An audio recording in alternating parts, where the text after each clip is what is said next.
నమస్తే, welcome to జిల్లా dairy. నేను మాధురి. ముందుగా బులెటిన్ హెడ్లైన్స్ చూద్దాం. సిద్దిపేట ఎమ్మెల్యే హరీష్ రావుపై రఘునందన్ విసురులు. బీఆర్ఎస్ పార్టీలో ఏం జరుగుతుందని బీజేపీ నేత ప్రశ్న.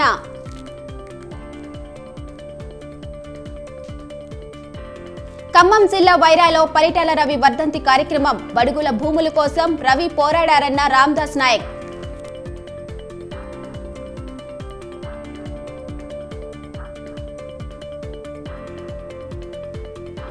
ధర్మవరం రోడ్లపై ఎస్ఈకి వరదాపురం సూరి వివరణ. నియోజకవర్గాన్ని ఎమ్మెల్యే కేతిరెడ్డి భ్రష్టు పట్టించారని ఫైర్.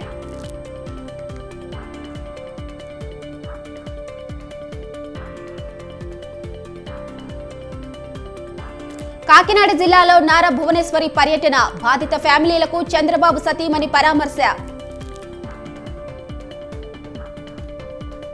ఎనుమాముల మార్కెట్కు పోటెత్తిన మిర్చి పంట.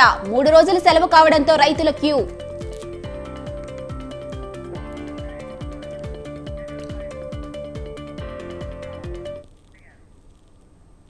హరీష్ రావుకు తెలియకుండానే మెదక్ జిల్లా బీఆర్ఎస్ ఎమ్మెల్యేలు సీఎం రేవంత్ రెడ్డిని కలిశారా అని బీజేపీ నేత దుబ్బాక మాజీ ఎమ్మెల్యే రఘునందన్ రావు ప్రశ్నించారు. అసలు బీఆర్ఎస్ పార్టీలో మీ కుటుంబంలో ఏం జరుగుతుందన్నారు. బీఆర్ఎస్ పార్టీ ఎమ్మెల్యేలు కాంగ్రెస్ లో చేరుతారనే అనుమానం రఘునందన్ రావు వ్యక్తం చేశారు. కొత్త ప్రభాకర్ రెడ్డికి ప్రోటోకాల్ తెలుసా అని నిలదీశారు. సిద్దిపేట ఎమ్మెల్యే హరీష్ రావు అనుమతితోనే రేవంత్ రెడ్డిని ఆ ఎమ్మెల్యేలు కలిశారని రఘునందన్ అన్నారు. సిద్దిపేటలో బీజేపీ జిల్లా అధ్యక్షుడు మోహన్ రెడ్డితో కలిసి రఘునందన్ మీడియాతో మాట్లాడారు. పరిణామాలను గమనిస్తే భగవద్గీతలో శ్రీకృష్ణుడు చెప్పినటువంటి కర్మ సిద్ధాంతం గుర్తుకు రాక తప్పదు. ఎవరు చేసుకున్నది వారికే తిరిగి వస్తుంది అంట. నువ్వు ఈ సమాజానికి ఏమిస్తే అది నీకు తిరిగి వస్తుంది. అది అక్షరాల భారత రాష్ట్ర సమితి అనేటువంటి పార్టీకి మెదక్ జిల్లా నుంచి గెలిచినటువంటి 4 శాసనసభ్యులు నిన్న కేవలం శాంపుల్ చూపించినట్టు మేము భావిస్తా ఉన్నాం. ఈ జిల్లా ప్రజలు భావిస్తా ఉన్నారు. కప్పిపుచ్చుకున్నందుకు కొద్దిసేపటి క్రితం మళ్ళీ బలవంతంగా తీసుకుపోయి వాళ్ళ 4 కూర్చోబెట్టి మళ్ళీ ప్రెస్ మీట్ పెట్టించినట్టు కనబడుతుంది.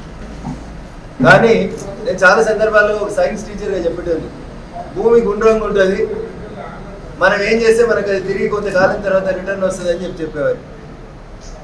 మీరు అధికారంలో ఉన్నప్పుడు ప్రోటోకాల్ అనే పదానికి అర్థం లేకుండా చేశారు. ఎమ్మెల్యేలు పార్టీ ఎందుకు మారుతున్నారు సార్ అంటే నియోజకవర్గాల్ని అభివృద్ధి. ఖమ్మం జిల్లా వైరాలో పరిటాల రవి అభిమాన సంఘం ఆధ్వర్యంలో ఆయన 19వ వర్ధంతి కార్యక్రమం నిర్వహించారు. వర్ధంతి కార్యక్రమంలో వైరా ఎమ్మెల్యే మాలోతు రామ్దాస్ నాయక్ పాల్గొని రవి చిత్రపటానికి పూలమాలలు వేసి నివాళులర్పించారు. పరిటాల రవి రాజకీయాల్లోకి రాకముందు బడుగు బలహీన వర్గాల కోసం భూస్వాములపై పోరాటం చేశారని రామ్దాస్ నాయక్ గుర్తు చేశారు. ఎన్టీఆర్ స్థాపించిన తెలుగుదేశం పార్టీలో చేరి పెనుగొండ నుంచి అసెంబ్లీకి ఎన్నికయ్యారన్నారు.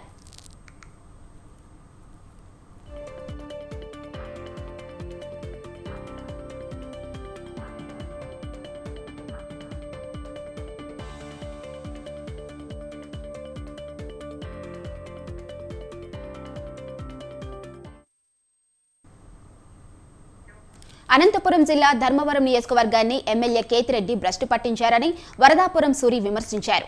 చెరువులు, కుంటలు, గుట్టలు దొరికిన ప్రతిదాన్ని రాబందు బకాసురుడిలా తినేశారని ఆరోపించారు. ఎమ్మెల్యే కేతిరెడ్డి అక్రమంగా సంపాదించిన ప్రతి రూపాయిని కక్కిస్తానన్నారు. ఆర్ఎన్బి ఎస్ఈ ఓబులరెడ్డికి ధర్మవరం రోడ్ల పరిస్థితిని వరదాపురం సూరి వివరించారు. రోడ్ల మరమ్మతులు వెంటనే పూర్తి చేయాలన్నారు. తన విజ్ఞప్తికి ఎస్ఈ ఓబులరెడ్డి సానుకూలంగా స్పందించారని వరదాపురం సూరి తెలిపారు. గత 4 సంవత్సరాలుగా ఎక్కడా కూడా కనీసం చిన్న గుంత కూడా పూడ్చే పరిస్థితి లేదు. ధర్మవరం పట్టణంలో దాదాపు 1,50,000 జనాభా ఉంది. వారందరికీ కూడా చిన్నపిల్లలు స్కూల్కి వెళ్ళడం, తర్వాత పెద్దవాళ్ళు కూడా కింద పడడం, రకరకాల ఇబ్బందుల్లో పూర్తిగా యాక్సిడెంట్ అయ్యి రోజు 2-3 హాస్పిటల్ పాలయ్యే పరిస్థితి వచ్చింది. వాళ్ళందరి కోరిక మేరకమే లాస్ట్ వీక్ అక్కడున్న ఈ గారికి లెటర్ పంపించాము ఒకటి. ఎందుకంటే మీరు చేయగలరా లేదా మేమేమన్నా మా సొంత ఖర్చుతో చేయాలని చెప్పడం జరిగింది. లాస్ట్ వీక్ కూడా చేస్తామని చెప్పారు, కానీ ఇంతవరకు అయితే చేయలేదు. కాబట్టి ఫైనల్గా ఇవాళ ఎస్సీ గారి దగ్గరకు వచ్చి మాట్లాడి చెప్పి మీరు చేయగలరా లేదా మేమే జిఎస్బి, వెట్మిక్స్, బీటీ కూడా చేసి ఆ గుంతలన్నీ పూడ్చి ప్రజలకు ఇబ్బంది లేకుండా చేయాలనే ఉద్దేశంతో ఈరోజు ఎస్సీ గారిని కలవడం జరిగింది. ఎస్సీ మాజీ మంత్రి వైసీపీ ఎమ్మెల్యే పేర్ని నానిపై సిఐటియు నాయకులు ఫైర్ అయ్యారు. అంగన్వాడీ కార్యకర్తల విరోచిత పోరాటానికి మద్దతుగా నిలిచిన సిఐటియుపై పేర్ని నాని చేసిన వ్యాఖ్యలను వారు తీవ్రంగా ఖండించారు. ట్రేడ్ యూనియన్లను కించపరిచేలా నాని చేసిన వ్యాఖ్యలను వెనక్కి తీసుకోవాలని సిఐటియు కృష్ణా జిల్లా కమిటీ ఉపాధ్యక్షులు పోలినాయుడు డిమాండ్ చేశారు. కార్మిక వర్గం నుండి వచ్చిన పేర్ని నానికి సిఐటియు ట్రేడ్ యూనియన్నో లేక రాజకీయ పార్టీనో తెలియదా అని ప్రశ్నించారు. విరోచితంగా పోరాడి విజయం సాధించారు. అయితే దీనికి ముందు రోజు రాత్రి మన బందర శాసనసభ్యులు పేర్ని వెంకటరామయ్య గారు ధర్నా చౌక్ లో ఉన్న శిబిరం దగ్గరికి వెళ్లి కొంతమంది అంగన్వాడీ కార్యకర్తలతో మాట్లాడిన మాటలు చూస్తూ ఉంటే అది చాలా హాస్యాస్పందంగా ఉంది. తను కూడా ఒక ట్రేడ్ యూనియన్ నాయకత్వంలో పనిచేసిన వ్యక్తి, గతంలో బెల్ కంపెనీ గాని అలాగే మజ్దూర్ యూనియన్ గాని ఇట్లాంటి యూనియన్ లో కార్మిక వర్గంగా పనిచేసిన వ్యక్తి. అదే విధంగా వాళ్ళ నాన్నగారు కూడా రిక్షా యూనియన్ నుంచి పనిచేసిన వ్యక్తి. పోర్టు ఉద్యమాన్ని అడ్డం పెట్టుకొని ఏ చిన్న ఉద్యమం అయినా సరే సిఐటియు ఆధ్వర్యంలో నడుస్తున్న ఏ చిన్న ఉద్యమం అయినా కానీ నువ్వు అధికారంలో లేక ప్రతిపక్షంలో ఉన్నప్పుడు వచ్చి టెంట్ మధ్యలో కూర్చొని ఆ ఉద్యమంలో భాగస్వామిగా మారిన రోజులన్నీ మర్చిపోయారండి నాని గారు. ఈ రోజేమో సిఐటియు యూనియన్ అనేది ఒక పార్టీ, సిఐటియు పార్టీతో మీకెందుకు, వాళ్ళు మిమ్మల్ని ఆదుకోలేరు, మిమ్మల్ని రెచ్చగొట్టి ఉద్యమాల్లో లాగుతున్నారు, దీనివల్ల మీరు నష్టపోతారు, కోర్టు కేసులకు వెళ్తే మిమ్మల్ని కోర్టులు కూడా రక్షించమనే విధంగా ఈ విధంగా వక్రభాష్యం. నీతులు చెప్పే మంత్రి రోజారెడ్డి చేసే అక్రమాలకు బాధ్యత ఎవరు వహిస్తారని తిరుపతి పార్లమెంటరీ స్థానం టీడీపీ అధ్యక్షుడు నరసింహ యాదవ్ ప్రశ్నించారు. వైసీపీ నాయకులు పదవులను అమ్ముకుంటున్నారని ఆరోపించారు. సొంత పార్టీ నాయకుల దగ్గరే డబ్బులు తీసుకొని పదవులు ఇస్తున్నారన్నారు. పుత్తూరు కౌన్సిలర్ భువనేశ్వరి దగ్గర 40 లక్షల రూపాయలు మంత్రి రోజారెడ్డి కాజేశారని నరసింహ యాదవ్ ఆరోపించారు. దళితులను వైసీపీ ప్రభుత్వం చిన్నచూపు చేస్తుందని విమర్శించారు. జగన్మోహన్ రెడ్డి బీసీలకి ఆ విధంగా తగ్గించి చూశాం. ఈ రోజు సాక్షాత్తు ఎస్సీలకు సంబంధించి ఒక దళిత మహిళా కౌన్సిలర్ దగ్గర చైర్మన్ గిరిని ఇప్పిస్తామని చెప్పి ఎంత బహిరంగంగా 3 పర్యాయాలు నేను 40 లక్షలు పే చేశాను, నాకు ఇవ్వలేదనే విధంగా ప్రకటించడం. దీనిపైన తెలుగుదేశం పార్టీ స్పష్టంగా కూడా చెప్తా ఉంది. రోజా గారు చిన్న సంఘటన జరిగినా కూడా నేరుగా తిరుమలకి వెళ్లడం, అక్కడి నుంచి నోటికి ఏది వస్తే అది మాట్లాడడం మనం చూసాం. తిరుమలలో రాజకీయ ఉపన్యాసాలు ఇవి ఉండకూడదంటే కూడా వినకుండా స్వామివారి టెంపుల్ ముందు వచ్చి ఏ విధంగా మాట్లాడుతూ ఉంటారో మనం చూసాం. అదే విధంగా చంద్రబాబు నాయుడు గారు ఏదైతే అక్రమంగా వాళ్ళ ముఖ్యమంత్రి అక్రమ కేసులు పెట్టి ఏ విధంగా ఇబ్బంది పెట్టింది మనం చూసాం. ఈ రోజు రోజా గారు అడుగుతాను, నువ్వు టూరిజం మంత్రిగా ఈ యొక్క ప్రాంతానికి చెందిన నువ్వు ఒక్క టూరిజం ప్రాజెక్ట్ అయినా ఈ తిరుపతికి కానీ. స్వతంత్ర టీవీ రూపొందించిన 2024 సంవత్సరం క్యాలెండర్ను విశాఖపట్నంలో east coast railway DMRA Saurabh Prasad ఆవిష్కరించారు. వార్తా స్రవంతిలో నిరంతరం దూసుకుపోతున్న స్వతంత్ర టీవీ మరిన్ని విజయాలు సాధించాలని సౌరభ్ ప్రసాద్ ఆకాంక్షించారు. కొత్త కార్యక్రమాలతో నిత్యం ప్రజా సమస్యలపై పోరాటం చేస్తున్న స్వతంత్ర టీవీకి సౌరభ్ ప్రసాద్ అభినందనలు తెలిపారు. The Swatantra team today for releasing this calendar, and I wish the entire team very successful 2024. They have been covering the news in a very transparent manner with lot of prudence and sticking to journalism ethics.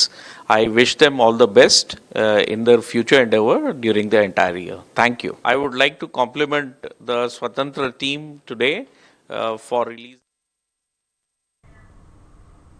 Chandrababu Naidu అరెస్టును తట్టుకోలేక మృతి చెందిన కుటుంబాలను నారా భువనేశ్వరి పరామర్శించారు. జగ్గంపేట మండలం గుర్రంపాలెం వాసి TDP అభిమాని పడాల వీరబాబు కుటుంబాన్ని భువనేశ్వరి పరామర్శించారు. వీరబాబు భార్య మహాలక్ష్మికి 3 లక్షల రూపాయల చెక్ అందజేశారు. పెద్దాపురం నియోజకవర్గంలోని కాండ్రకోటకు భువనేశ్వరి వెళ్లి బుద్దాల సుబ్బారావు భార్య చెల్లాయమ్మ, కుమారులు రాజబాబు, సూరిబాబును పరామర్శించి 3 లక్షల రూపాయల చెక్ ఇచ్చారు.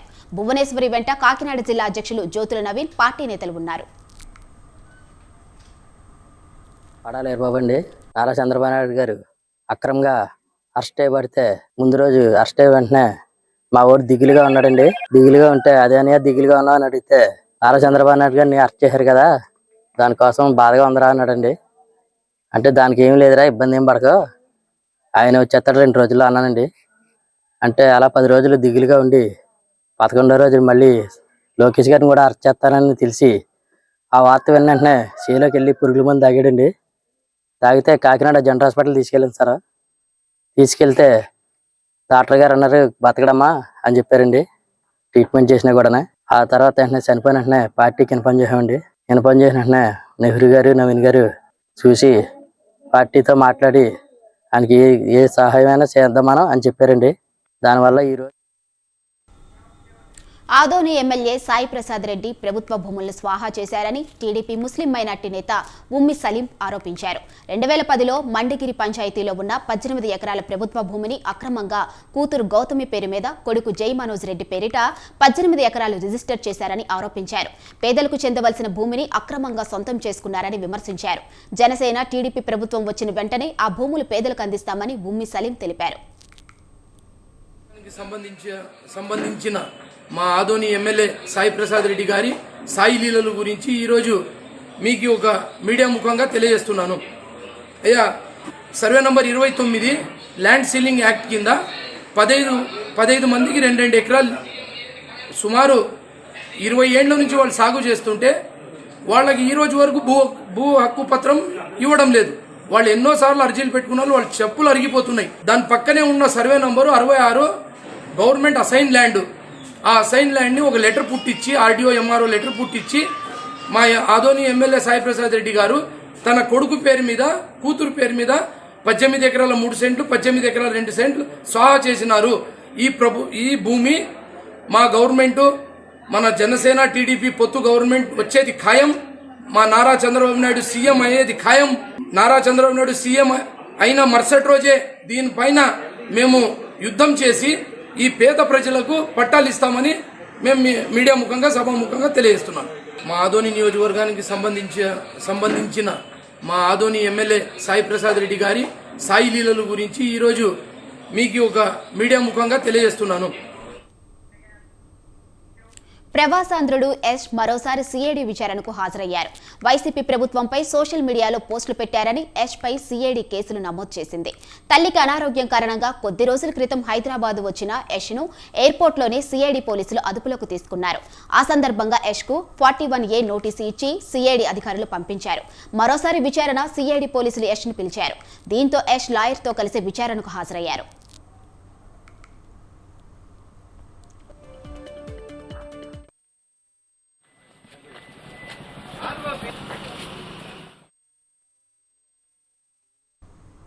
ప్రజా ఉద్యమాల ద్వారానే దీర్ఘకాలిక సమస్యలు పరిష్కారం అవుతాయని మాజీ ఎమ్మెల్సీ ఈఏఎస్ శర్మ అన్నారు. శ్రీకాకుళం జిల్లా ఇచ్చాపురంలో రైతులు ఏర్పాటు చేసిన ఉద్యమ కార్యాచరణ ప్రత్యేక సదస్సులో శర్మ ముఖ్య అతిథిగా మాట్లాడారు. జల వివాదాలు, వనరుల వినియోగం లేక శ్రీకాకుళం జిల్లాకు జరుగుతున్న నష్టాన్ని స్థానికులకు వివరించారు. వంశధార, బాహుదా నదుల అనుసంధానం ద్వారా 2 లక్షల ఎకరాల ఆయకట్టుకు నీరు లభించే అవకాశం ఉందని తెలిపారు. ఇకపై ప్రజలే పోరాటాన్ని ఉధృతం చేయవలసిన అవసరం ఉందని శర్మ తెలిపారు. మొత్తం 115 టీఎంసీ అంటే, ఒక టీఎంసీ అంటే 10,000 ఎకరాలు అనుకోండి రఫ్ గా. 115 టీఎంసీ నీళ్లు వస్తున్నాయి. దాంట్లో ఒరిస్సాకి, ఆంధ్రాకి 50% వాటా. ఈ వాటాలో మన 50% ఎంత? 57.5 టీఎంసీ, 5,75,000 ఎకరాలు సుమారు. దీంట్లో స్టేజ్ 1 అంటే ఈ గొట్టా బ్యారేజ్ నుంచి అంటే ఒరిస్సా వైపు వెళ్లే కెనాల్ ద్వారా, లెఫ్ట్ కెనాల్ అంటే మన సముద్రం వైపు నిల్చుంటే లెఫ్ట్ కొద్ది అది 17.8 టీఎంసీకి డిజైన్ చేశారు. ఎంత వెళ్తుందో రెండో విషయం. ఇదే కుడివైపు వెళ్లే కెనాల్ హిర్మండలం రిజర్వాయర్ వైపు వెళ్లేది 16.1. ఈ రెండు కలిపితే మీకు 33.9 టీఎంసీలు, ఎంతకి 57.5లో. ఇది ఇంతవరకు మనకి ప్రాజెక్టులు ఉన్నాయి. అది ఎంతవరకు ఉపయోగించి. కృష్ణా జిల్లా మచిలీపట్నం పంచాయతీరాజ్ కాలనీలో ఎర్ర నాగేశ్వరరావు మున్సిపల్ కార్పొరేషన్ పార్కును మున్సిపల్ ప్రత్యేక కార్యదర్శి శ్రీలక్ష్మి ప్రారంభించారు. మచిలీపట్నానికి చెందిన తన తండ్రి ఎర్ర నాగేశ్వరరావు జ్ఞాపకార్థం 2 కోట్ల రూపాయలతో అధునాతన సౌకర్యాలతో పార్కుని అభివృద్ధి చేసినట్టు శ్రీలక్ష్మి తెలిపారు. ఈ కార్యక్రమంలో collector Rajababu, MLA Perni Nani, mayor Venkateswaramma, MUDA chairperson Borra Venkata Durga Bhavani తదితరులు పాల్గొన్నారు. రిటైర్ అయ్యారు. అయితే ఆయన మచిలీపట్నం నుంచి అండి హిందూ కాలేజ్ లో చదువుకున్నారు. ఎప్పుడు మచిలీపట్నం గురించే మాట్లాడేది. మేము అఫ్కోర్స్ ఆయనతో పాటు ట్రాన్స్ఫర్స్ లో ఇండియా అంతా తిరిగాం, కానీ ఆయన చిన్నప్పటి నుంచి మచిలీపట్నం గురించే చెప్పేవాళ్ళు, మచిలీపట్నం గురించే మాట్లాడేవారు. సో ఆయన కాలం చేసిన తర్వాత ఏదో ఆయన మెమరీలో ఒక చిన్న పార్క్ చేయాలనే ఉద్దేశంతో చేస్తామండి. 2 కోట్లతోటి ఎకరమున్నరలో ఈ పార్క్ చేయడం జరిగింది. మీ అందరికీ తెలుసు ఈ లంగ్ స్పేసెస్ మున్సిపాలిటీకి అవసరము. మా నాన్నగారు పేరు మీద నాని గారు కూడా చాలా హెల్ప్ చేశారండి. ఆయన కూడా చాలా ప్రోత్సహించారు, లేకపోతే ఈ స్టెప్ తీసుకునే వాళ్ళం కాదు. సో ఆయన గుర్తుగా చేశాను కాబట్టి మెయింటెనెన్స్ కూడా నేనే చూసుకుంటాను. తిరుమల శ్రీవారిని వీఐపీ విరామ సమయంలో ఎంపీ వేమిరెడ్డి ప్రభాకర్ రెడ్డి, కన్నా లక్ష్మీనారాయణ, గోవా రవాణా మంత్రి మావిన్ గోడిన్హో వేరువేరుగా దర్శించుకున్నారు. ప్రముఖులకు తిరుమల తిరుపతి ఆలయ అధికారులు స్వాగతం పలికి దర్శనం ఏర్పాట్లు చేశారు. దర్శనం అనంతరం రంగనాయకుల మండపంలో వారికి వేద పండితులు వేద ఆశీర్వాదం అందించారు. టీటీడీ అధికారులు ప్రముఖులకు తీర్థ ప్రసాదాలు అందజేశారు.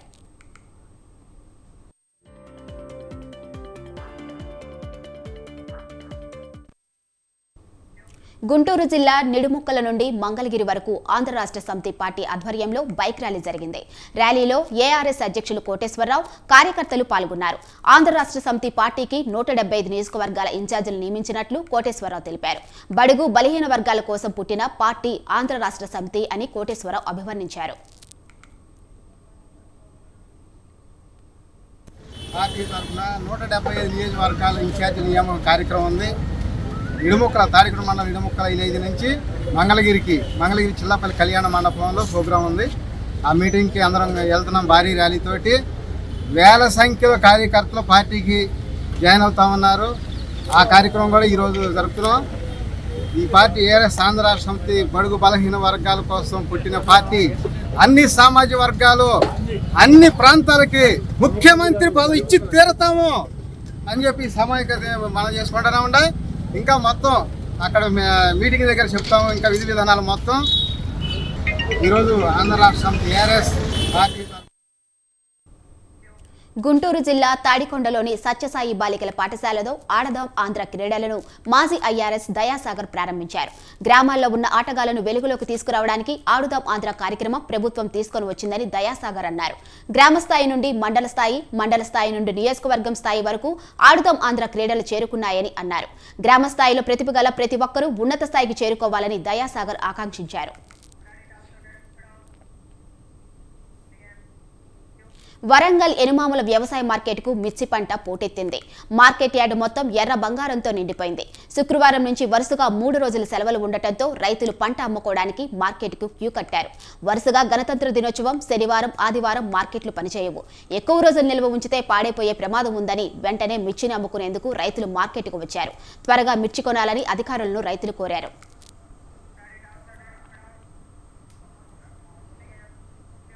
అమృత్ మహోత్సవంలో భాగంగా హనుమకొండ జిల్లా కాజీపేట రైల్వే స్టేషన్ ప్లాట్ఫామ్ ఫిట్లైన్ స్టేషన్ అభివృద్ధిని జీఎం అరుణ్ కుమార్ జైన్ పరిశీలించారు. 2.5 కోట్ల రూపాయలతో కొత్తగా నిర్మించిన రైల్వే హాస్పిటల్కు జీఎం పూజలు చేసి ప్రారంభించారు. హాస్పిటల్ లోపల చికిత్స పొందుతున్న వారిని జీఎం పలకరించారు. రైల్వేలో పనిచేస్తున్న ఉద్యోగులు, రిటైర్ అయిన వారు, రైల్వే కుటుంబీకుల కోసం అధునాతన హాస్పిటల్ నిర్మించినట్లు జీఎం అరుణ్ కుమార్ జైన్ తెలిపారు. జీఎంతో పాటు డిఆర్ఎం బర్దేశ్ కుమార్ జైన్, రైల్వే అధికారులు, ఇంజపార్లు ఆ కార్యక్రమంలో పాల్గొన్నారు. Takes care of our employees, and you know that we have over 5,000 employees working here and 5,000 retired employees here. So total beneficiary, railway medical beneficiaries are about 30,000. And the present facilities available here were not sufficient to cater to 30,000 beneficiaries. So we have upgraded and extended the facilities. And here 2 special wards have been provided, for one for male, one for female, and so that they can be taken care of well rather than going to the old building. So basically, to take care of and to the welfare of the staff and retired employees, these facilities have been upgraded and extended. Okay, Upgraded, and we should be all the people.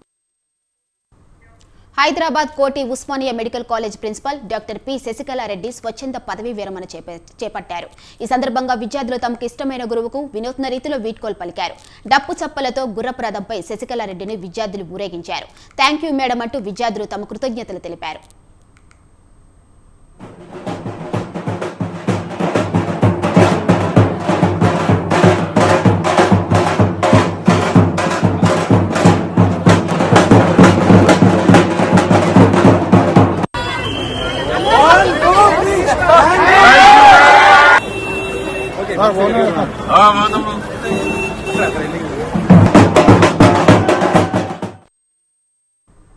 బెంగళూరులో అదృశ్యమైన బాలుడు హైదరాబాద్లో ప్రత్యక్షమయ్యాడు. Nampally metro station వద్ద రోదిస్తూ కనిపించిన పరిణవ్ అనే 12 ఏళ్ల బాలుని మెట్రో సిబ్బంది పోలీసులకు అప్పగించారు. ఎవరైనా కిడ్నాపర్లు బాలుని కిడ్నాప్ చేసి హైదరాబాద్లో వదిలిపెట్టారా అన్న కోణంలో విచారణ చేస్తున్నారు నాంపల్లి పోలీసులు. కొడుకు ఆచూకీ లభించడంపై కృతజ్ఞతలు తెలియజేశారు పరిణవ్ తల్లి. below a certain age, below 14 years are not supposed to. Hi everyone, my son has found in Hyderabad Metro Nampalli station. He is safe. Now we are going to pick him from Hyderabad. Thank you so much for your support. Hi everyone, my son has found in Hyderabad Metro Nampalli station. He is safe. Now we are going to pick him from Hyderabad. Thank you so much for your support. Hi everyone, my son.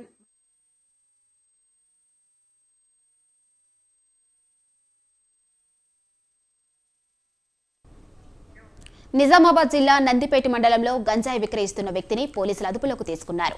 నిందితుడి నుంచి 3.5 కిలోల గంజాయి స్వాధీనం చేసుకున్నారు. నందిపేటలోని వివేకానంద చౌరస్తా వద్ద నిర్వహించిన తనిఖీల్లో గంజాయిని సీజ్ చేశారు. 2 వ్యక్తులు ద్విచక్ర వాహనంపై గంజాయిని తరలిస్తూ ఉండగా పట్టుకున్నట్లు తెలుస్తోంది. నందిపేట పోలీసులు కేసు నమోదు చేసి దర్యాప్తు చేపట్టారు.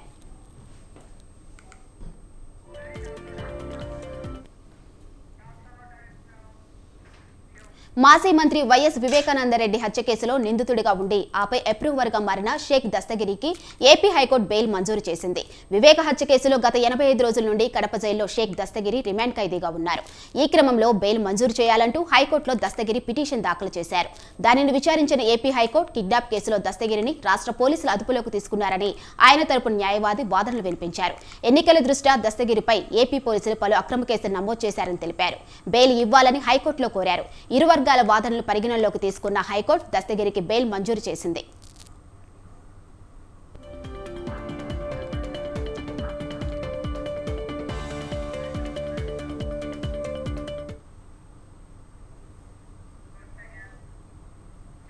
ఇవి జిల్లా డైరీ అప్డేట్స్. చూస్తూనే ఉండండి స్వతంత్ర.